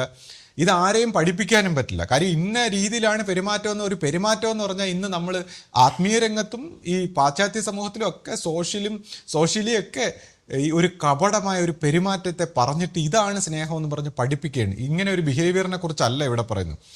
ഉചിതമായ സ്നേഹം അത് ഏത് രൂപത്തിലാണോ പ്രകടമാകേണ്ട ആ രൂപത്തിൽ. അത് ചിലത് തുറന്നു പറയേണ്ടത് തുറന്നു പറയുന്നു, ചിലത് പറയാൻ പാടില്ലാത്ത പറയാതിരിക്കുന്നു. ആ സാഹചര്യത്തിലുള്ള ഇത് ചിലരാണെങ്കിൽ ഇപ്പോൾ സോഷ്യൽ സർവീസ് പോലെ മറ്റുള്ളവരൊക്കെ ഓടി വന്ന് സഹായിച്ച് എല്ലാ സഹായം ചിലരും സ്നേഹം എന്ന് പറയുമ്പോൾ എല്ലാം ഈ കെട്ടിപ്പിടിച്ച് സ്നേഹിച്ച് എല്ലാ സഹായങ്ങളും ചെയ്യുന്നു. ഈ സ്നേഹം അങ്ങനത്തെ കപടമായ തനിക്ക് പേരുണ്ടാകാൻ വേണ്ടി ഓടി നടന്ന് ഓരോന്ന് ചെയ്യുന്ന സ്നേഹത്തെക്കുറിച്ചൊന്നും അല്ല. അതെല്ലാം ഈഗോയുടെ ഒരു കള്ളത്തരമാണ്. യഥാർത്ഥ ഒരു സ്നേഹത്തിന് ഉചിതമായ മൊമെൻ്റായിട്ടുള്ള ആ ഒരു നമ്മുടെ നിഷ്കളങ്കമായ ഒരു പെരുമാറ്റം, ആ സമയത്ത് വേണ്ടതിനെ കണ്ടറിഞ്ഞ് ചെയ്യാനുള്ള ഒരു പെരുമാറ്റം. ഈ ഓരോരുത്തർക്കും ദൈവം കൈയും കാലും ഒക്കെ കൊടുത്തിട്ടുണ്ട്, എല്ലാം പ്രവർത്തിക്കാനുള്ള സാഹചര്യം കൊടുത്തിട്ടുണ്ട്. അവരെല്ലാം ഈ സ്നേഹം കൊണ്ടുവന്ന അവനവൻ്റെ സാഹചര്യത്തെ അവനവന് ഉചിതമായ രീതിയിൽ പരിവർത്തനപ്പെടുത്തി എടുപ്പിക്കണം എന്നുള്ള സ്നേഹം. അല്ലാതെ എല്ലാം ചെന്ന് നമ്മൾ ചെയ്തു കൊടുക്കുകയല്ല. അവരവരുടെ ജീവിത സാഹചര്യത്തിൽ ദൈവം എല്ലാം കൊടുത്തിട്ടുണ്ട്. ആ സാഹചര്യത്തിനെ അവനവൻ്റെ രീതിയിലേക്ക്, അവനവൻ്റെ റിലേഷൻഷിപ്പിലും അവനവൻ്റെ സാഹചര്യങ്ങളെയൊക്കെ മോൾഡ് ചെയ്തെടുക്കണം. ഈ സ്നേഹം കൊണ്ട് നമ്മൾ മോൾഡ് ചെയ്തെടുക്കണം എന്നുള്ള അർത്ഥത്തിലുള്ള ഒരു സ്നേഹമാണ്. അപ്പോൾ ഇതിനെക്കുറിച്ചെല്ലാം പഠിക്കണമെങ്കിൽ ഇതേപോലുള്ള ആശ്രമങ്ങളിൽ ആത്മീയമായിട്ട് പരിവർത്തനം വരുത്തുന്ന, അല്ലെങ്കിൽ ഈ സ്നേഹത്തിൻ്റെ നിറകുടമായിരിക്കുന്ന ഒരു ഗുരുസന്നിധിയിൽ വന്നുകൊണ്ട് ആ ഗുരു സംസർഗത്തിലൊക്കെ ഇതിനെക്കുറിച്ച് പഠിച്ച് മനസ്സിലാക്കാനുള്ള സ്ഥലങ്ങളാണ് ആശ്രമങ്ങൾ. ഇതല്ലാതെ നമ്മൾ ഈ പറയുന്നതൊക്കെ ഒരു ബിഹേവിയർ പോലെ പഠിപ്പിക്കുന്നതല്ല. ഇത് ഈ സ്നേഹമായ അവയർനെസ്സിലേക്ക് മനസ്സിൽ നിന്നെല്ലാം സമൂലമായി മോചിക്കപ്പെട്ട് അവയർനെസ് ഉയർന്ന് ഈ ഒരു സ്നേഹത്തിൻ്റെ ഇൻ്റലിജൻസിലേക്ക് എങ്ങനെ വികസിക്കുമെന്നൊക്കെ ആശ്രമ സ്വഭാവത്തിൽ പഠിക്കേണ്ടതാണ്. അപ്പോൾ അത് മറ്റൊരു വീഡിയോയിൽ നമുക്ക് അതിനെക്കുറിച്ചൊക്കെ സംസാരിക്കാം. ഞാനിങ്ങനെ ഫേസ്ബുക്കിൽ ഞാനൊരു കമൻറ്റ് കണ്ടു. അതെന്താണെന്ന് വെച്ചാൽ ഒരു വ്യക്തി അദ്ദേഹം ഇങ്ങനെ കുറേ വീഡിയോസൊക്കെ എടുക്കുന്നുണ്ട് സോഷ്യൽ മീഡിയയിലൊക്കെ, ഗുരുവിൻ്റെ കാര്യങ്ങളൊക്കെ പ്രചരിപ്പിക്കാനായിട്ട് അദ്ദേഹത്തിൻ്റെതായ രീതിയിൽ അദ്ദേഹം അത് പരമാവധി അദ്ദേഹം ശ്രമിക്കുന്നുണ്ട്. ഒരുപാട് പൈസയൊക്കെ ചിലവാക്കി അദ്ദേഹം പല കാര്യങ്ങളും ചെയ്യുന്നുണ്ട്. അദ്ദേഹത്തിൻ്റെതായ കുറച്ച് സിദ്ധാന്തങ്ങളും കാര്യങ്ങളും ഒക്കെ ഉണ്ട്. അപ്പോൾ അതിൻ്റെ കീഴിൽ വന്നൊരു കമൻറ്റാണ്. ആ കമൻറ്റിൽ ഇങ്ങനെയാണ് പറയുന്നത്, അദ്ദേഹത്തിനെ കുറിച്ച് പറയുന്നത് വെച്ചാൽ നിങ്ങൾ വളരെ ഏറ്റവും നല്ല ഒരു ഏക ശിഷ്യനാണ്. ഗുരുവിൻ്റെ കാര്യങ്ങളൊക്കെ ഇപ്പോൾ ഇവിടെ സന്യാസിമാരും അല്ലെങ്കിൽ മറ്റുള്ളവരും ഒക്കെ പറയാൻ മടിച്ചു നിൽക്കുമ്പോൾ നിങ്ങളത് ഈ ലോകത്തോട് വിളിച്ചു പറഞ്ഞു. അപ്പോൾ അതിനുള്ളൊരു ധൈര്യം, ആർജവം, അത് നിങ്ങളുടെ ജീവൻ്റെ ഒരു ശക്തിയാണ്. നിങ്ങൾ അതിന് പറ്റിയ ഏറ്റവും നല്ല ശിഷ്യൻ നിങ്ങളാണ് എന്ന് ഒക്കെ പറഞ്ഞുകൊണ്ട് ഒരു കമൻറ്റ് കണ്ടു. അപ്പോൾ അത് കണ്ടപ്പോൾ എനിക്കൊരു സ്വാഭാവികമായിട്ട് എൻ്റെ മനസ്സിൽ തോന്നി, അപ്പോൾ യഥാർത്ഥത്തിൽ എങ്ങനെയുള്ളൊരു ശിഷ്യനായിരിക്കണം ഗുരുവിനെ പ്രചരിപ്പിക്കേണ്ടത്, അല്ലെങ്കിൽ ഗുരു ആരാണെന്ന് ഈ ലോകം അറിയണമെങ്കിൽ അത് എങ്ങനെയുള്ള ഒരു ശിഷ്യനിൽ കൂടി ആയിരിക്കണം. അതിന് ചില കാര്യങ്ങൾ ഉണ്ടാവില്ല, അതിൻ്റെതായ ഒരു ആത്മീയമായ ഒരു തലങ്ങൾ ഉണ്ടാവുമല്ലോ. ആ ഒരു ശിഷ്യൻ എന്താണത്, അല്ലെങ്കിൽ എങ്ങനെയാണ് ഗുരുവിൻ്റെ ആശയത്തെ പ്രചരിപ്പിക്കേണ്ടത്, അതിനെക്കുറിച്ച് ശ്രീ ഒന്ന് പറയാമോ? തീർച്ചയായും. ഈ വിഷയത്തെക്കുറിച്ച് നമ്മൾ മനസ്സിലാക്കുമ്പോൾ ഇപ്പോൾ ഈ പറഞ്ഞ വ്യക്തിയെ വിഷമിപ്പിക്കാനോ അല്ലെങ്കിൽ മറ്റു ഉദ്ദേശത്തിനൊന്നും അല്ല ഇത് സംസാരിക്കുന്നത്. ഇതിൻ്റെ ഒരു കാര്യം മനസ്സിലാക്കണം. കാരണം നമ്മളൊന്നും അറിയാതെ ഇതുപോലുള്ള കാര്യങ്ങൾ വളരെ പ്രൗഡായിട്ട് നമ്മൾ അങ്ങനെ പറയാൻ പാടുള്ളതല്ല. ഇതിൻ്റെ യഥാർത്ഥ ഒരു വശം എന്താണ്, ഇപ്പോൾ ഒരു ഗുരുശിഷ്യ പാരസ്പര്യത്തിലൂടെയൊക്കെ പരിണമിക്കുന്നതിൻ്റെ ഉദ്ദേശം എന്താണ്, ആത്മീയതയുടെ അല്ലെങ്കിൽ ആത്മീയ പ്രചരണങ്ങൾ എങ്ങനെയാണ് നടത്തേണ്ടത്, ഇതിനെക്കുറിച്ചൊക്കെ നമ്മൾ വ്യക്തമായിട്ട് മനസ്സിലാക്കിയിരിക്കണം. ഇപ്പോൾ ഒരു ഗുരുവിനെക്കുറിച്ച് ഇങ്ങനെ ഒരു സമൂഹത്തിൽ നമ്മൾ പറയുമ്പോൾ, ഇപ്പോൾ നിലനിൽക്കുന്ന ഒരു സാഹചര്യത്തിൽ ഒരുപാട് വിശ്വാസ പ്രമാണങ്ങളുണ്ട്, മതസ്വഭാവത്തിലുണ്ട്, ചില സയൻറ്റിഫിക് നിർവചനങ്ങളുണ്ട്, മനുഷ്യൻ്റെ ബുദ്ധി പ്രത്യേകമായ ഒരു തലത്തിൽ വികസിച്ച് നിൽക്കുന്ന ഒരു കാലഘട്ടമാണ്. അപ്പോൾ ഇങ്ങനെ ഒരു പ്രത്യേകിച്ച് ഇപ്പോഴത്തെ പുതിയ ചെറുപ്പക്കാർ സോഷ്യൽ മീഡിയയുടെയൊക്കെ ഒരു കാലഘട്ടത്തിൽ നമ്മളൊരു ഗുരുവിൻ്റെ ഒരു ആശയത്തെ കുറിച്ച് പറയുമ്പോൾ ഏത് രീതിയിൽ അതിനെക്കുറിച്ച് പറയണം, അല്ലെങ്കിൽ അത് അങ്ങനെ പറഞ്ഞാൽ ഉണ്ടാകുന്ന ഇമ്പാക്റ്റ് എന്തായിരിക്കും, ഇതിനെക്കുറിച്ചൊക്കെ നമ്മൾ വ്യക്തമായിട്ട് മനസ്സിലാക്കിയിട്ട് വേണം സംസാരിക്കാൻ. ഇപ്പോൾ ഗുരുവിൻ്റെ ആദ്യ കാലഘട്ടങ്ങളിൽ ഗുരുവിനെക്കുറിച്ച് പറയാൻ ഒരുപാട് വ്യക്തികൾ, ഇപ്പോൾ ആശ്രമ സ്വഭാവത്തിലുള്ള നമ്മുടെ ഒരു വിശ്വാസ സമൂഹത്തിൽ എല്ലാവർക്കും 100 നാക്കാണ്. ഇപ്പോൾ ഓരോരുത്തരെയും അങ്ങനെ സംസാരിക്കാൻ അനുവദിച്ചു കഴിഞ്ഞാൽ ഓരോരുത്തരും അവരുടെ മാക്സിമം പൊട്ടൻഷ്യൽ വെച്ച് ഗുരുവിനെക്കുറിച്ച് അവർ സംസാരിക്കും. കാര്യം അത്രമാത്രം സ്നേഹവും മതിപ്പും ആഹ്ലാദവുമാണ് ഓരോ വിശ്വാസികൾക്കും, ഓരോ സന്യാസിമാർക്കും, ഓരോ വിശ്വാസികൾക്കും അത്രമാത്രം പറയാനുണ്ടായിരിക്കും. പക്ഷേ അവരാരും അങ്ങനെ പറയാത്തത് അവർക്ക് ആർജവമില്ലാത്തതുകൊണ്ടോ ധൈര്യമില്ലാത്തതുകൊണ്ടോ ഒന്നും അല്ല, അങ്ങനെ പറയാൻ പാടില്ലാത്തതുകൊണ്ടാണ്. സമൂഹത്തിൻ്റെ ഒരു മെച്യൂരിറ്റിയും സമൂഹത്തിൻ്റെ ഒരു മാനസിക തലവും എല്ലാം മനസ്സിലാക്കിയിട്ട് വേണം നമ്മളത് സംസാരിക്കാൻ. അല്ലെങ്കിൽ നമ്മൾ ഈ ചെയ്യുന്നതുകൊണ്ട് അത് ഗുണത്തെക്കാളേറെ ദോഷമാണ്. കാരണം എന്താണെന്ന് വെച്ചാൽ, ഇപ്പോൾ ഒരാളിങ്ങനെ വന്ന് എൻ്റെ ഗുരുവാണ് ഏറ്റവും വലുത്, അല്ലെങ്കിൽ എൻ്റെ ഗുരു ഇങ്ങനെയാണ്, അല്ലെങ്കിൽ എൻ്റെ ആത്മീയത നിങ്ങളത് ഇങ്ങനെയാണെന്നൊക്കെ പറയുമ്പോൾ അത് സമൂഹത്തിന് മൊത്തം എതിർപ്പായിരിക്കും ഉണ്ടാകുന്നത്. പ്രത്യേകിച്ച് ഒരു ഗുരുമാർഗത്തിൽ ഈ ഒരു നിലനിൽക്കുന്ന സിസ്റ്റത്തിനെ അതിവർത്തിച്ചുള്ള ദൈവികമായിട്ടുള്ള ട്രൂ ആയിട്ടുള്ള ഒരു സിസ്റ്റത്തിനെ അംഗീകരിച്ച് വരാൻ കൂടുതലും എതിർപ്പുകളാണ്. സൂക്ഷ്മതലം തൊട്ട് നമ്മുടെ ഇന്നലെ വരെയുള്ള പാസ്റ്റ് സംസ്കാരങ്ങളും വാസനകളും കർമ്മങ്ങളും മൈൻഡിൻ്റെ ഒരു നേച്ചറും വെച്ച് ഇത് വളരെയധികം എതിർപ്പുള്ളൊരു കാര്യമാണ്. അത്ര ഒറ്റയടിക്ക് സ്വീകരിക്കാൻ പറ്റുന്ന കാര്യമല്ല. അപ്പോൾ ഇത് മനുഷ്യൻ്റെ മനസ്സിലോട്ട് ഇതിനെ പകരുമ്പോൾ ഏറ്റവും ദിവ്യമായ, ഏറ്റവും വലിപ്പമുള്ള ഒരു മനുഷ്യനെ ഏറ്റവും സുഹൃതത്തിലേക്ക് നയിക്കുന്ന ഈ ഒരു കാര്യത്തെ അവരറിയാതെയെങ്കിലും തടുത്താൽ, പരിഹസിച്ചാൽ, കളിയാക്കിയാൽ, അവരുടെ മനസ്സിലൊരു നെഗറ്റിവിറ്റി വന്നാൽ അത് അവർക്ക് വലിയൊരു തടസ്സമായി പോകും. അപ്പോൾ അങ്ങനെ മനുഷ്യൻ്റെ മനസ്സുകളെ മൊത്തം അടപ്പിക്കുന്ന രീതിയിൽ, പരിഹാസമുണ്ടാക്കുന്ന രീതിയിൽ, അല്ലെങ്കിൽ തെറ്റിദ്ധരിപ്പിക്കുന്ന രീതിയിൽ, അല്ലെങ്കിൽ അവരെ എഗെയിൻസ്റ്റ് ആകുന്ന രീതിയിൽ, അല്ലെങ്കിൽ അവരുടെ കാര്യത്തിനേക്കാൾ വലുതെന്ന് തോന്നിപ്പിച്ച് അവരെ വെറുപ്പിക്കുന്ന രീതിയിൽ ഒക്കെ നമ്മളിത് പ്രചരിപ്പിക്കുമ്പോൾ അത് വളരെയധികം സൂക്ഷിച്ചിട്ട് വേണം ചെയ്യാൻ. അപ്പോൾ അതുകൊണ്ട് ഈ ഒരു മനുഷ്യൻ്റെ സമൂഹത്തിൻ്റെ മാനസികാവസ്ഥ മനസ്സിലാക്കിയിട്ടാണ് ഓരോരുത്തരും മിണ്ടാതിരിക്കുന്നത്. അപ്പോൾ അത് ഗുരു നിർദ്ദേശപ്രകാരമാണ് പലരും പല കാലഘട്ടത്തിലും മിണ്ടാതിരുന്നിട്ടുള്ളത്. ആദ്യകാലങ്ങളിൽ ഗുരു ഒട്ടും തന്നെ അനുവദിച്ചിരുന്നില്ല. പലരിടത്തും സീനിയറായിട്ടുള്ള പല വ്യക്തികളോടും ഗുരു ആശയം പറയരുതെന്ന് വരെ പറഞ്ഞിട്ടുണ്ട്, പലരിടത്തും. അപ്പോൾ അങ്ങനെയൊക്കെ ഉള്ളൊരു സാഹചര്യത്തിൽ ചിലരോട് മാത്രമാണ് ഗുരു സംസാരിക്കാൻ പറയുന്നത്. അപ്പോൾ ഒരു ഗുരു നിർദ്ദേശപ്രകാരമൊക്കെ സംസാരിക്കുമ്പോഴാണ് അതിന് പ്രസക്തി. കാര്യം അവിടെ ഗുരുവിൻ്റെ ഒരു പ്രവൃത്തി വരും. പിന്നെ ഓരോ വ്യക്തികളുടെയും സംസാരവും പ്രവൃത്തികളും എല്ലാം അവനവനുമായിട്ട് മാത്രം ബന്ധപ്പെട്ടതാണ്. കാരണം ഓരോ വ്യക്തികളും ഒരു ലോകമാണ്. അപ്പോൾ താൻ ചെയ്യുന്ന ഈ പ്രവൃത്തികൾ മനസ്സിൻ്റെ ഏത് തലം വരെ കടന്നിട്ടുണ്ടോ ആ തലങ്ങളിൽ മാത്രമേ ഇതെത്തൂ. അപ്പോൾ ആ മനസ്സിൻ്റെ തലങ്ങളിൽ മാത്രം പ്രവർത്തിക്കുന്ന വ്യക്തികളിലൂടെ പ്രവർത്തിക്കുമ്പോൾ അത് മനസ്സിൻ്റെ തലത്തിൽ നിന്ന് എതിർപ്പുകളായിരിക്കും ഉണ്ടാകുന്നത്. അപ്പോൾ അതുകൊണ്ടാണ് മനസ്സിൻ്റെ തലം കടന്ന ഒരു ഗുരുവിന് മാത്രമേ ഈ എതിർപ്പുകളെ തകർത്തുകൊണ്ട് പ്രവർത്തിക്കാൻ പറ്റൂ. അപ്പോൾ അങ്ങനെയുള്ളൊരു ഗുരുനിർദ്ദേശ പ്രകാരമുള്ള വർക്കുകൾക്ക് മാത്രമേ ഈ പറയുന്ന ഒരു പ്രയോജനം ഉണ്ടാക്കാൻ പറ്റൂ. കൂടാതെ ഇതൊരു ഗുരുശിഷ്യ പാരസ്പര്യത്തിലൂടെ വേണം ഈ ഒരു ഗുരുമാർഗത്തിൻ്റെ സത്യത്തിൻ്റെ വെളിച്ചം പകർന്നു വരാൻ. അപ്പോൾ ഗുരുശിഷ്യ പാരസ്പര്യത്തിലൂടെ വന്നിട്ടില്ലാത്തവരെ സംബന്ധിച്ച് ഇപ്പോൾ ഗുരുവിനോടൊപ്പം ജീവിക്കുകയോ ആ ഒരു പാരസ്പര്യത്തിൽ പ്രവർത്തിക്കുകയോ ഗുരുശിഷ്യ പാരസ്പര്യത്തിൽ അങ്ങനെ പ്രവർത്തിച്ചൊന്നും വരാതെ വരുമ്പോൾ സ്വന്തം ഇഷ്ടപ്രകാരം സ്വന്തം മനസ്സിൻ്റെ എന്തെങ്കിലുമൊക്കെ കാര്യങ്ങളായിരിക്കും നമ്മൾ പറയുന്നത്. അപ്പം നമ്മുടെ സിദ്ധാന്തങ്ങളും നമ്മുടെ താല്പര്യങ്ങളും നമുക്ക് ഇഷ്ടപ്പെട്ട കാര്യങ്ങളും ഇപ്പോൾ ഒരു ഗുരുവിൻ്റെ അടുത്ത് ഒരു ദേഹവിയോഗം, ശരീരം ഉപേക്ഷിച്ച് പോയ ഒരു ഗുരുവിൻ്റെ അടുത്ത് വരുമ്പോൾ അദ്ദേഹത്തിൻ്റെ ആശയത്തിൽ നമ്മൾ ആകൃഷ്ടരാകുമ്പോൾ നമുക്കിഷ്ടപ്പെട്ട കാര്യങ്ങൾ, നമ്മുടെ മനസ്സിൻ്റെ പാറ്റേണിൽ നമുക്കിഷ്ടപ്പെട്ട കാര്യങ്ങളും നമ്മുടെ മനസ്സിൻ്റെ വാസനയ്ക്ക് നമ്മുടെ ആ ഒരു അരിപ്പ വെച്ചുകൊണ്ട് നമുക്ക് മനസ്സിലായ കാര്യങ്ങളാണ് നമ്മൾ ഇഷ്ടപ്പെട്ട് താല്പര്യപ്പെട്ട് എടുക്കുന്നത്. എന്നിട്ട് നമുക്ക് തോന്നുന്നതായിരിക്കും നമ്മൾ പറയുന്നത്. അപ്പോൾ ഈ ഗുരുവിൻ്റെ പേരും ഇല്ല, മേമ്പൊടി പോലെ ഗുരുവിൻ്റെ കുറച്ച് കാര്യങ്ങളെ കാണൂ, ബാക്കിയെല്ലാം നമ്മുടേതായിരിക്കും. അപ്പോൾ ഈ നമ്മുടെ കാര്യങ്ങളാണ് നമ്മൾ ഗുരുവിൻ്റെ എന്നും പറഞ്ഞ് വിളമ്പുന്നത്. എന്നാൽ ഒരു ഗുരുശിഷ്യ പാരസ്പര്യത്തിൽ കറക്റ്റ് ഒരു ഗുരുവിൻ്റെ അടുത്ത് വരുമ്പോൾ ഈ നമുക്കിഷ്ടപ്പെട്ട കാര്യങ്ങൾ എടുക്കുമ്പോൾ ഗുരു പറയും അതങ്ങ് മാറ്റിപ്പിടിക്കും മറ്റൊരു രീതിയിൽ. കാര്യം നമ്മുടെ മനസ്സിനെ പൊട്ടിക്കണം. നമ്മുടെ മനസ്സിനെ പൊട്ടിച്ചിട്ട് ഗുരുവിന് സ്വതന്ത്രമായ ദൈവത്തിൻ്റെ പ്രകാശം കൊണ്ടുവരണം.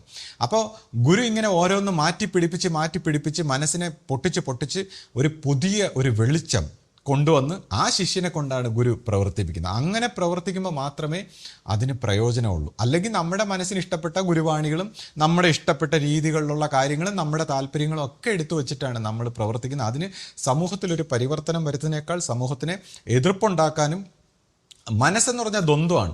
നമ്മൾ എന്ത് പറയുന്ന അതിനെ എതിർപ്പുണ്ടാക്കുന്ന ഒരു സ്വഭാവത്തിലാണ്. ദൈവം, സ്നേഹം അല്ലെങ്കിൽ ദൈവികമായ പ്രകാശം എതിർപ്പില്ലാത്ത സ്നേഹത്തിൻ്റെ നോൺ ഡ്യുവലായിട്ടുള്ള ഒരു തലത്തിൽ നിന്നാണ് വരുന്നത്. അപ്പോൾ അതിന് മാത്രമേ എതിർപ്പില്ലാത്ത രീതിയിൽ പ്രവർത്തിക്കാൻ പറ്റൂ.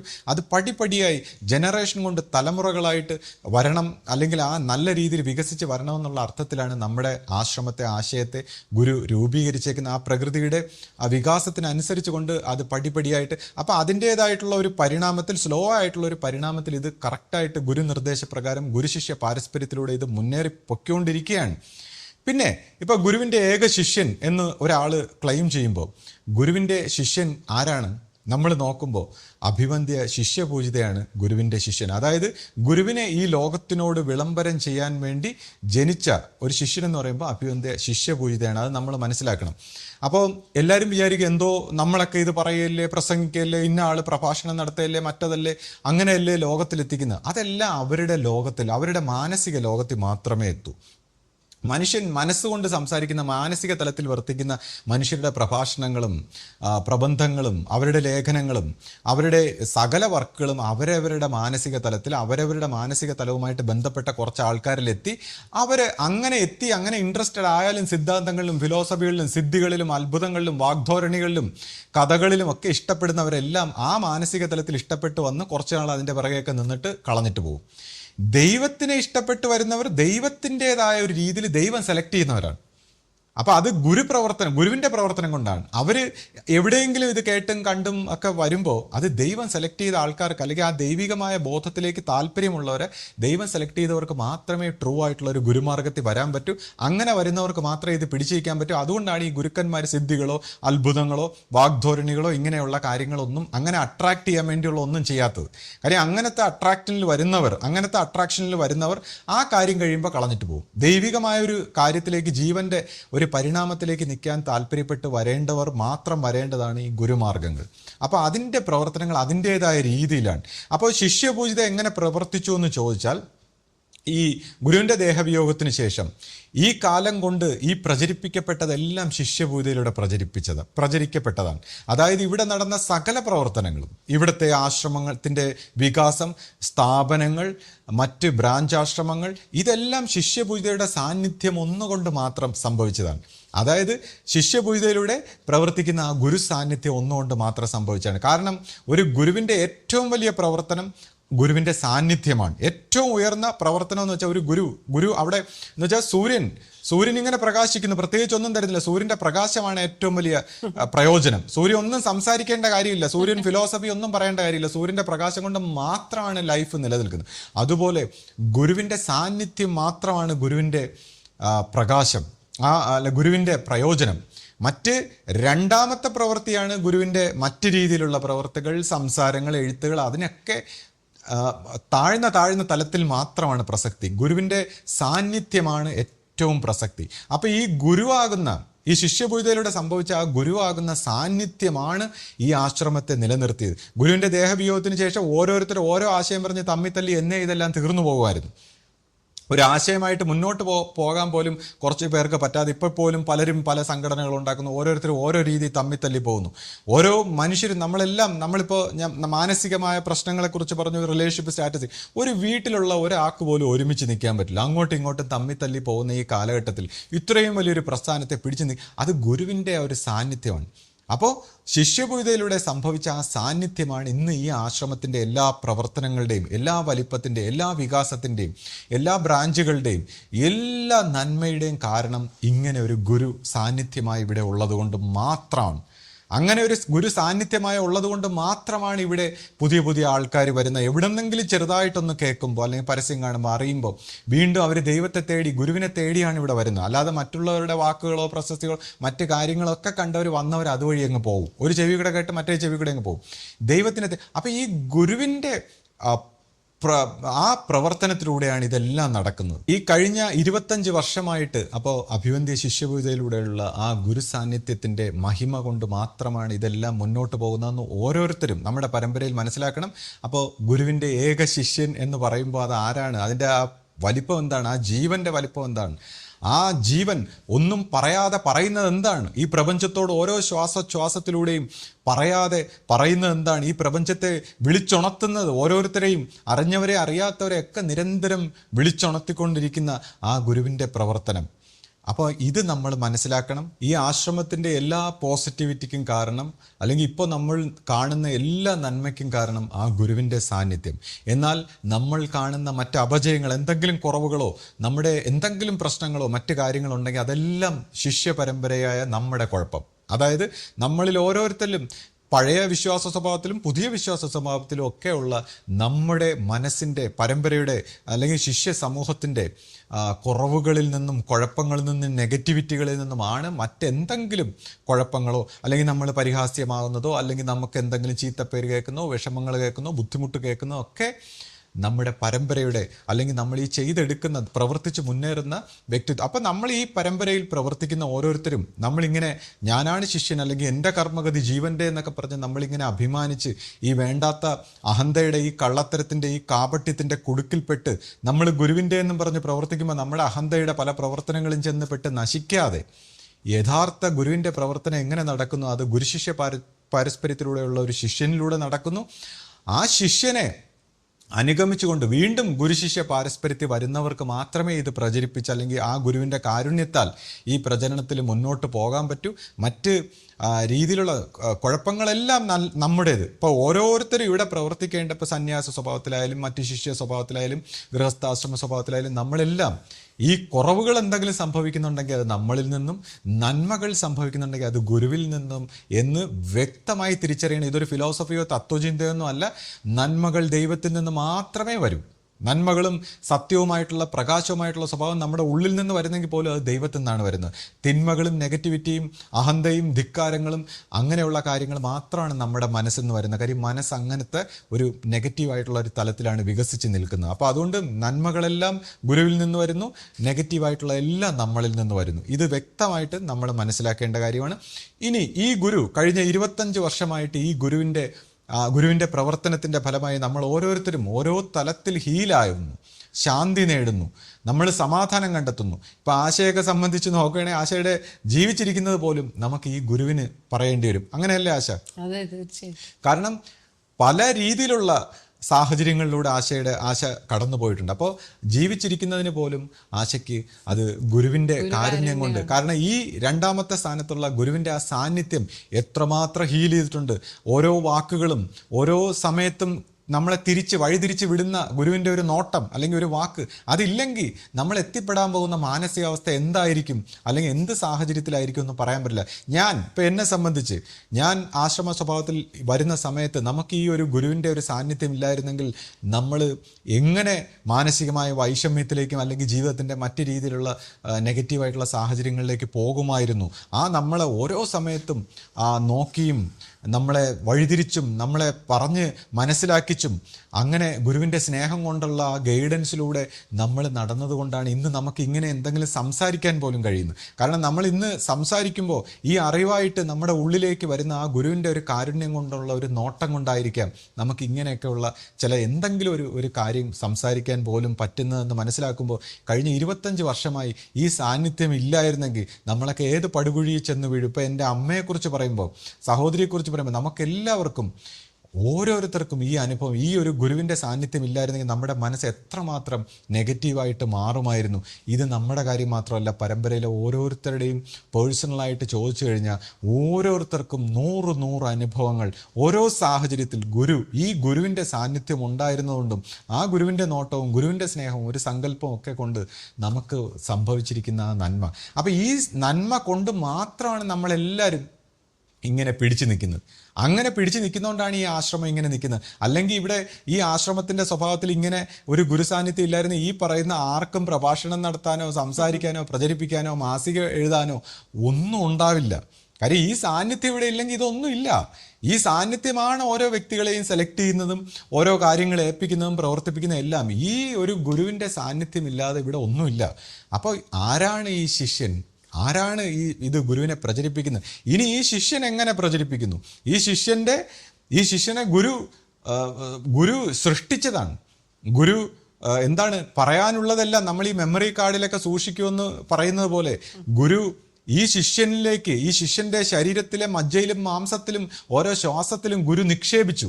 ഗുരുവിൻ്റെ കൂടെ ഉണ്ടായിരുന്ന ഓരോ കാലഘട്ടത്തിലും ഗുരുവിൻ്റെ അറിവുകളും ഗുരുവിൻ്റെ അനുഭവങ്ങളും ഗുരുവിൻ്റെ തിരുത്തുകളും എല്ലാം ആ ശിഷ്യൻ്റെ ജീവനിലും മജ്ജയിലും മാംസത്തിലും ഒക്കെ ഗുരു ടേപ്പ് റെക്കോർഡറിൽ ചെയ്യുന്ന പോലെ ആ ശിഷ്യൻ പോലും അറിയാതെ ഗുരു നിക്ഷേപിച്ചു. കാര്യം ശിഷ്യൻ അറിഞ്ഞാൽ അഹങ്കാരം വന്നാലോ. അപ്പോൾ ശിഷ്യൻ പോലും അറിയാതെ ഗുരു ഇത് ഇങ്ങനെ നിക്ഷേപിച്ചു കൊണ്ടിരുന്നു. ഗുരു നിക്ഷേപിച്ച ആ കാര്യങ്ങളാണ് നമുക്കിന്ന് തിരിച്ചു കിട്ടിക്കൊണ്ടിരിക്കുന്നത്. അപ്പം അങ്ങനെയാണ് ഗുരുശിഷ്യ പാരസ്പര്യത്തിലൂടെ ഇത് പകർന്നു പോകുന്നത്. അപ്പോൾ ആ ശിഷ്യൻ്റെ സാന്നിധ്യം കൊണ്ട് ലോകത്തിനോട് ഇത് വിളിച്ചു പറഞ്ഞുകൊണ്ടേയിരിക്കുന്നു. ആ ശിഷ്യൻ്റെ ഓരോ ശ്വാസത്തിലൂടെ ഇത് വിളിച്ചു പറഞ്ഞുകൊണ്ടേയിരിക്കുന്നു. അതിൻ്റെ അലയടികൾ നമ്മുടെയൊക്കെ ഉറങ്ങിക്കിടക്കുന്നവരുടെ ഹൃദയത്തിൽ വന്ന് പതിക്കുന്നു. കൂടാതെ ആ ശിഷ്യൻ പല രീതിയിലും സംസാരമായിട്ടും എഴുത്തായിട്ടും ലേഖനമായിട്ടും നിർദ്ദേശങ്ങളായിട്ടും ഒക്കെ പ്രവർത്തിപ്പിക്കുന്നു. ഇനി ആ ശിഷ്യൻ ഗുരുവിൻ്റെ ജീവചരിത്രം ആ ശിഷ്യൻ എഴുതിക്കൊണ്ടിരിക്കുന്നു. ആ ശിഷ്യനിലൂടെയാണ് ഗുരുവിൻ്റെ ജീവചരിത്രം മനുഷ്യരാശി അറിയാൻ പോകുന്നത്. അപ്പം അങ്ങനെ ഈ ഗുരുവിനെ പ്രചരിപ്പിക്കാൻ വേണ്ടി മാത്രം ജീവിക്കുന്ന ആ ഏക ശിഷ്യൻ, അത് ദൈവകാരുണ്യമായിട്ട് ദൈവം നമുക്ക് തന്നതാണ്. അപ്പോൾ ആ ശിഷ്യനിലൂടെയാണ് ഇത് എത്തേണ്ടത്. ആ ശിഷ്യനിലൂടെ ഇത് എത്തുമ്പോഴാണ് നമ്മൾ ഓരോരുത്തരും സന്തോഷത്തോടെ, കാര്യം ഗുരുവിൻ്റെ കറക്റ്റായിട്ടുള്ള ഗുരുവിൻ്റെ ശിഷ്യൻ, കാര്യം നമ്മളെ സംബന്ധിച്ച് ആ ഗുരുവിൻ്റെ ശിഷ്യനിലൂടെ, ഡയറക്റ്റായിട്ടുള്ള ഒരു ശിഷ്യനിലൂടെ വരുമ്പോൾ മാത്രമേ നമ്മൾ അതിനെ സമ്മതിക്കൂ. മറ്റേതെങ്കിലും വിധത്തിൽ ആരെങ്കിലും വന്ന് എന്തെങ്കിലുമൊക്കെ സംസാരിച്ചാൽ നമുക്കത് ഭയങ്കര വിഷമമാണ്. അപ്പം ആ ഒരു അല്ലാത്തതായിട്ട് എന്തെങ്കിലും വന്നു കഴിഞ്ഞാൽ നമ്മളെ സംബന്ധിച്ച്, പരമ്പരയെ സംബന്ധിച്ച് അത് വിഷമമാണ്. കാര്യം ആ ദൈവികമായിട്ടുള്ള സത്യത്തിന് വേണ്ടി മാത്രം പ്രവർത്തിച്ചിട്ടുള്ള ഒരു പരമ്പരയാണ്. അതെല്ലാം അതിൻ്റേതായ വിഷമമാണ്. അപ്പോൾ ഓരോരുത്തരും ഇതുപോലുള്ള കാര്യങ്ങളൊക്കെ പറയുമ്പോൾ വളരെ സൂക്ഷിച്ച് സംസാരിക്കണം. ഓരോരുത്തരും അത് ചിന്തിക്കുമ്പോൾ വളരെ സൂക്ഷിക്കണം. എന്നിട്ട് ഇങ്ങനെയുള്ളൊരു ഗുരുമാർഗമായിട്ട്, ഏകം സത്യമായ ദൈവികമായിട്ടുള്ള ഒരു പാതയിൽ പ്രവർത്തിക്കുന്ന ഗുരുമാർഗമായിട്ട് ഒത്തൊരുമിച്ച് പ്രവർത്തിക്കാനുള്ളൊരു ഭാഗ്യം നമുക്ക് ദൈവം തന്നല്ലോ, ദൈവം നമ്മൾ ആ രീതിയിൽ സെലക്ട് ചെയ്തല്ലോ എന്നുള്ള രീതിയിൽ നമുക്ക് ഓരോരുത്തർക്കും സന്തോഷിക്കാം. അല്ലാത്ത രീതിയിലുള്ള അഭിമാനങ്ങളും അഹങ്കാരങ്ങളും ഒക്കെ ഉപേക്ഷിച്ച് വേണം നമ്മൾ ഈ സത്യത്തിൻ്റെ പാതയിൽ സഞ്ചരിക്കേണ്ടത്. പിന്നെ കഴിഞ്ഞ വീഡിയോയിൽ ശ്രീ ഇങ്ങനെ പറഞ്ഞല്ലോ, നമ്മളിപ്പോൾ ഒരുപാട് പഴയ ആളുകൾക്ക് വേണ്ടിയിട്ട് ഒരുപാട് കാര്യങ്ങളാണ് ഇപ്പോൾ കഴിഞ്ഞ വീഡിയോസിലെല്ലാം ശ്രീ സംസാരിച്ചുകൊണ്ടിരുന്നത്.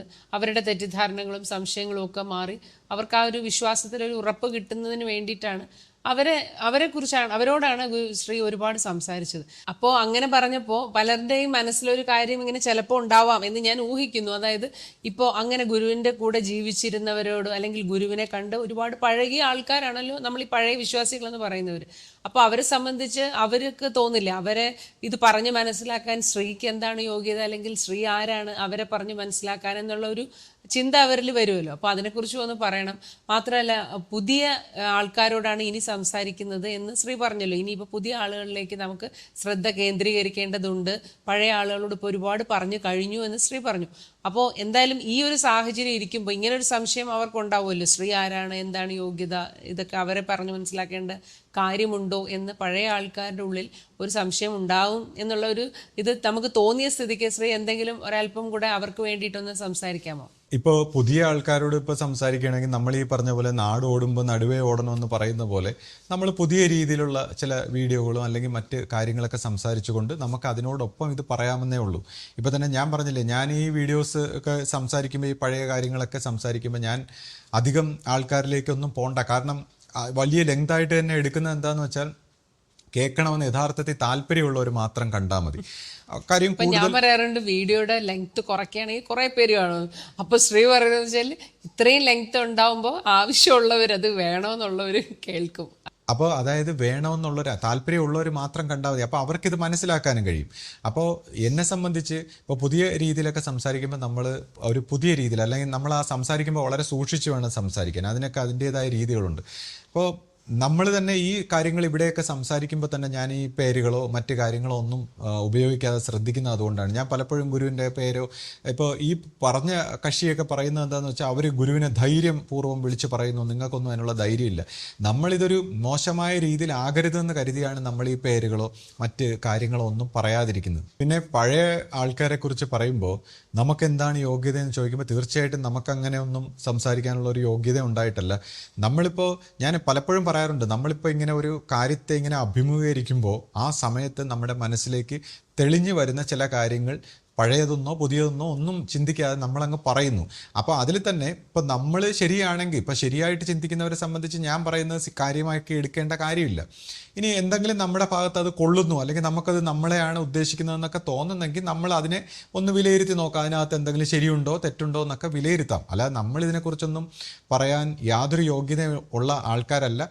പിന്നെ ഇപ്പോൾ പഴയ ഒരു കാലഘട്ടത്തെക്കുറിച്ച് ചിന്തിക്കുമ്പോൾ ആദ്യകാലം മുതലേ ഗുരുവിൻ്റെ അടുത്ത് വന്നവർ ഓരോ 10 വർഷം കഴിയുമ്പോഴും കുറച്ച് പേര് നിൽക്കുന്നു, കുറച്ച് പേര് പോകുന്നു. അതായത് പല വിധത്തിലുള്ള രോഗങ്ങളും പ്രശ്നങ്ങളും എന്തെങ്കിലും ഇഷ്യൂസായിട്ടൊക്കെ വരുന്നവർ അവരുടെ ആ ഇഷ്യൂസ് മാറുമ്പോൾ അവർ പിന്നെ ഈ കളഞ്ഞിട്ട് പോവുകയാണ്. കാര്യം ഒരു ഏകം സത്യമായിട്ടുള്ള ആ ഒരു ദൈവികമായ മാർഗത്തിൽ ആ പൂർണ്ണമായ അതിൽ താല്പര്യത്തോടു കൂടി വന്നാൽ മാത്രമേ അതിൽ പിടിച്ചു നിൽക്കാൻ പറ്റൂ. അതുകൊണ്ടാണ് നമ്മൾ ഈ സിദ്ധിജാലങ്ങളോ അത്ഭുതങ്ങളോ രോഗശാന്തിയോ ഇങ്ങനെയൊക്കെയുള്ള കാര്യങ്ങളുടെ പേര് പറഞ്ഞ് ആൾക്കാരെ ക്ഷണിക്കാതെ സത്യമായ ഒരു ആത്മശാന്തി, സത്യാന്വേഷണം, ദൈവികമായിട്ടുള്ള ഒരു തലങ്ങളിലൊക്കെ താല്പര്യപ്പെട്ട് വരുന്നവരെ ഇതിലേക്ക് കൊണ്ടുവരണം. കാര്യം അവർക്ക് മാത്രമേ ഇത് എടുക്കാൻ പറ്റൂ. അപ്പോൾ പണ്ട് കാലം മുതൽ നോക്കിയ ഓരോ 10 വർഷം കഴിയുമ്പോഴും ഓരോരുത്തർ പിരിഞ്ഞു പോയിരുന്നു. അന്ന് പിന്നെ ഈ സോഷ്യൽ മീഡിയ ഒന്നും ഇല്ലാത്തതുകൊണ്ടും അന്ന് അവർക്ക് പറയാൻ പ്രത്യേകിച്ച് കാര്യമൊന്നും ഇല്ലാത്തതുകൊണ്ടും അവരവരുടെ സമയം, അപ്പോൾ ഗുരു തന്നെ പറഞ്ഞിട്ടുണ്ട്, അവരെന്ത് കാരണത്താൽ പോകുന്നു, ഞാൻ എന്നെക്കൊണ്ട് കഴിയാവുന്ന എല്ലാം ചെയ്തു, പക്ഷേ അവർ ഒരു സമയമാകുമ്പോൾ അവർക്ക് എടുക്കാൻ കഴിയാതെ അവർ പോവുകയാണ്. അങ്ങനെ ഒരു സാഹചര്യം ഇപ്പോൾ 90കളിലും 80കളിലും ഒക്കെ നമ്മൾ ശ്രദ്ധിച്ചു കഴിഞ്ഞാൽ പഴയ പല ആൾക്കാരും മാറിയിട്ടുണ്ട്. ഇപ്പോൾ ഈ അടുത്ത കാലത്ത് തന്നെ പണ്ടത്തെ ഒരു ഗുരുവിനോടൊപ്പം ഉണ്ടായിരുന്ന ഒരാൾ ഫൗണ്ടർ ഗുരുവിനെ തന്നെ വന്ന് അധിക്ഷേപിച്ചുകൊണ്ട് ഒരു സോഷ്യൽ മീഡിയയിലൊക്കെ വീഡിയോ ചെയ്യുകയുണ്ടായി. അപ്പോൾ അതായത് എന്താണ്, ചില വ്യക്തികൾക്ക് ഇങ്ങനെ ഒരു കാര്യം എടുക്കാൻ കഴിയാതെ വരുമ്പോൾ സത്യത്തിൻ്റെ, ധർമ്മത്തിൻ്റെ, നീതിയുടെ സ്വയം പരിവർത്തനപ്പെടുത്തേണ്ട, തൻ്റെ ജീവിതത്തിലെ എല്ലാ പ്രശ്നങ്ങൾക്കും കാരണം താനാണെന്ന് മനസ്സിലാക്കി സ്വയം പരിവർത്തനപ്പെടുത്തുന്ന ഒരു കാര്യം പറയുമ്പോൾ അത് ഉൾക്കൊള്ളാൻ പറ്റാതെ കുറ്റങ്ങളെല്ലാം പുറത്തു കാണുന്ന സ്വഭാവത്തിലുള്ള വ്യക്തികൾ ഇതുപോലെ വന്ന് ഗുരുവിനെ തന്നെ പരിഹസിച്ചുകൊണ്ട് ഒരു വീഡിയോ ഇട്ടു. ഇപ്പോൾ ചില വ്യക്തികൾ ശിഷ്യപൂജ, ഇപ്പോൾ പുതിയൊരു കാലഘട്ടത്തിൽ എന്തെങ്കിലും ഒരു ഇറിറ്റേഷൻ ഉണ്ടാകുന്ന, അല്ലെങ്കിൽ അവനവൻ്റെ ജീവിതത്തിൽ വരുന്ന പ്രശ്നങ്ങൾ അവനവൻ്റെ പ്രശ്നങ്ങളാണെന്ന് കാണാത്ത, മറ്റുള്ളവരെ പഴിചാരുന്ന ബാലിശ സ്വഭാവത്തിലുള്ള വ്യക്തികൾ ഇപ്പോൾ ശിഷ്യപൂജയെ കുറ്റം പറയുന്നു. സോഷ്യൽ മീഡിയയൊക്കെ അവൈലബിൾ ആയതുകൊണ്ട് ശിഷ്യപൂജയെ കുറ്റം പറയുന്നു. പക്ഷേ ഇത് കാലാകാലങ്ങളിൽ ഈ ഗുരുമാർഗത്തിൽ അങ്ങനെ ശരിയായ രീതിയിൽ പിടിച്ചു നിൽക്കാൻ പറ്റാത്ത ആൾക്കാർ ഒരുപാട് പേര് ഉണ്ടായിട്ടുണ്ട്, ഓരോ സമയത്തും ഉണ്ടായിട്ടുണ്ട്. അപ്പോൾ പഴയ സ്വഭാവത്തിലുള്ളവർ ഈ ഗുരുമാർഗത്തിൽ പിടിച്ചു നിൽക്കാൻ പറ്റാത്തതിൻ്റെ ഒരു സ്വഭാവമാണ് കാണിക്കുന്നത്. ഈ ഗുരുമാർഗത്തിൽ എക്കാലവും ഈ ഒരു ഗുരുവിൻ്റെ ചൈതന്യം തന്നെയാണ് എപ്പോഴും വിളങ്ങുന്നതെന്ന് മനസ്സിലാക്കുമ്പോൾ അതിനോടൊപ്പം ഇവിടെ ഈ ഒരു ഗുരുസ്ഥാനത്തിരിക്കാൻ അങ്ങനെയുള്ള ഒരു ഗുരുവിന് മാത്രമേ കഴിയൂ, ഇവിടെ ഗുരുവിൻ്റെ സങ്കല്പമുള്ള ഈ സ്ഥലത്ത് അങ്ങനെ ഒരു ഗുരുവിന് മാത്രമേ കഴിയൂ എന്ന് മനസ്സിലാക്കുമ്പോൾ ആ ഗുരുവിനെ തന്നെയാണ് വണങ്ങുന്നത്, അല്ലെങ്കിൽ ആ ഗുരുവിൻ്റെ പ്രകാശധാരയെ തന്നെയാണ് ഇതിനെ നിയന്ത്രിക്കുന്നതെന്ന് മനസ്സിലാക്കി അതിൻ്റെ മുമ്പേ കുമ്പിടാൻ കഴിയാതെ, അതിൻ്റെ മുമ്പേ അനുസരിക്കാൻ കഴിയാതെ, അതിൻ്റെ വാക്കുകൾ സ്വീകരിക്കാൻ കഴിയാതെ പലരും ഈ പഴയ സ്വഭാവത്തിലുള്ള വ്യക്തികളിൽ നിന്നാണ് എല്ലാ അപജയം, നമ്മൾ പുറമേക്ക് കാണുന്ന എന്തെങ്കിലും അപജയം ഉണ്ടായത് അവരുടെ ആ അനുസരണാ സ്വഭാവമില്ലാതെ ഗുരുമാർഗത്തിൽ എത്രമാത്രം വാല്യുബിളാണ് ഈ അനുസരണാ സ്വഭാവം എന്ന് മനസ്സിലാക്കാതെ ഓരോരുത്തർക്കും അൺകോൺഷ്യസ് മൈൻഡിൻ്റെ ഒരു ടെൻഡൻസിയിൽ ഓരോരുത്തർക്കും തോന്നുന്ന കാര്യങ്ങളൊക്കെ പറഞ്ഞുകൊണ്ട് അങ്ങനെ പറഞ്ഞപ്പോൾ പുതിയ ഭരണ സംവിധാനങ്ങളെയൊക്കെ കൊണ്ടുവരുന്നു. ആ ഭരണ സംവിധാനങ്ങളെ അവരെന്തെങ്കിലും പാളിച്ചകളായിട്ടോ കുറ്റങ്ങളായിട്ടോ ഒക്കെ കാണുന്നത് അതിൻ്റെ എല്ലാം കാരണം അവരിലാണ്. അവരെ ഒരുപോലെ ഗുരുവിനോടൊപ്പം എല്ലാവരും, പഴയവരും പുതിയവരും എല്ലാം ഒരുപോലെ നിന്നാലല്ലേ ഈ ഗുരുവിന് ഇത് ശരിയായ രീതിയിൽ പ്രവർത്തിപ്പിച്ച് മുന്നോട്ട് കൊണ്ടുപോകാൻ പറ്റൂ. ഗുരുവിനോടൊപ്പം ഗുരുവിൻ്റെ കൈയും കാലും ഗുരുവിൻ്റെ ശരീരമായിട്ട് നിന്ന് പ്രവർത്തിക്കേണ്ട നമ്മൾ പരസ്പരം അങ്ങോട്ട് മാറിയും തിരിഞ്ഞ് നിന്നാൽ ഉണ്ടാകുന്ന കുഴപ്പം എന്താണ്? പിന്നെ പുതിയ തലമുറയിലുള്ളവരാണെങ്കിൽ ശ്രദ്ധിക്കേണ്ട, പുതിയ തലമുറയിൽ പ്രവർത്തിച്ചു വരുമ്പോൾ ആ പ്രവർത്തിച്ചു വരുന്നവർ ശ്രദ്ധിക്കേണ്ടത് നമ്മുടെ ഓരോ പ്രവർത്തനങ്ങൾ കൊണ്ട് നമ്മൾ ഇപ്പോൾ ഈ ആശ്രമത്തെ സംബന്ധിച്ച് വ്യക്തി മാഹാത്മ്യത്തിൻ്റെ ഒരു സ്ഥലമല്ല. അത് വ്യക്തമായിട്ട് മനസ്സിലാക്കണം.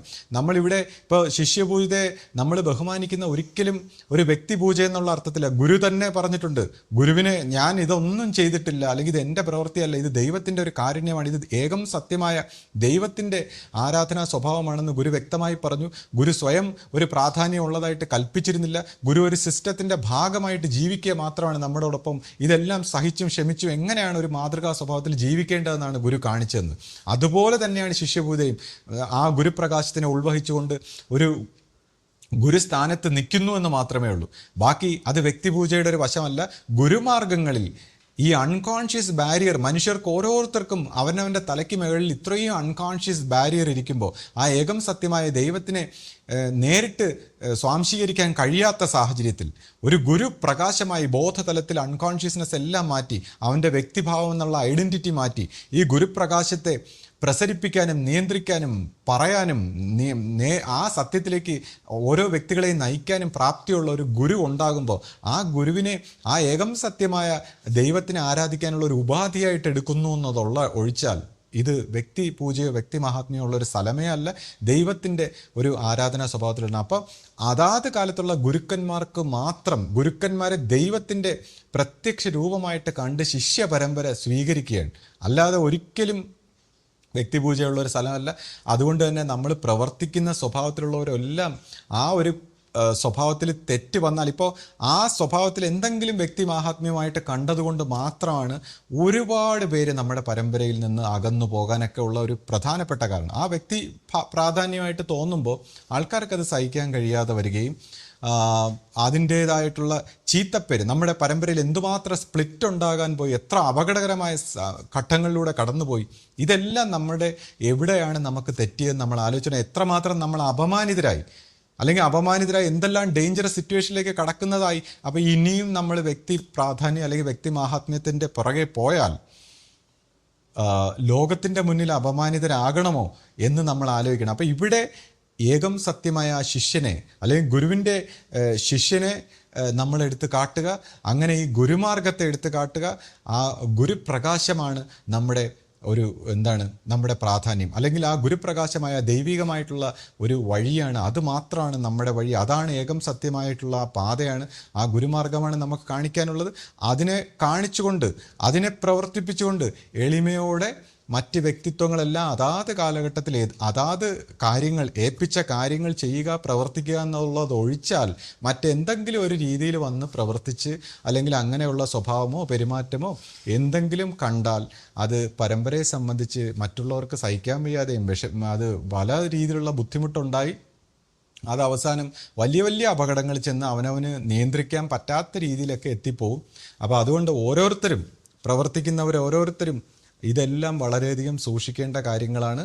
അപ്പോൾ ഞാൻ നേരത്തെ പറഞ്ഞു, ഒരു വ്യക്തി പറഞ്ഞു ഏകം ശിഷ്യനാണ് എന്നും പറഞ്ഞു ഒരു വ്യക്തി കിടന്ന് പ്രചരിപ്പിക്കുന്നു. മറ്റേ വ്യക്തികളിൽ നിന്നും അങ്ങനെ വരാതെ എല്ലാവർക്കും ഈ ഗുരുശിഷ്യ പാരസ്പര്യത്തിൽ പോകാനുള്ള ഒരു വഴി, ആ ഗുരുശിഷ്യ പാരസ്പര്യത്തിലൂടെ ഏകം സത്യമായ ദൈവത്തിലേക്ക് പരിണമിക്കുന്ന ഒരു മാർഗമാണ് ഈ ഗുരുമാർഗം. വാക്കാണ് സത്യം, സത്യമാണ് ഗുരു, ഗുരുവാണ് ദൈവം എന്നുള്ള രീതിയിൽ പോകാൻ നമുക്കെല്ലാവർക്കും കഴിയട്ടെ എന്ന് ഗുരുവിനോട് പ്രാർത്ഥിച്ചുകൊണ്ട് നിർത്തുന്നു. സദ്ഗുരുവേശ്വരൻ.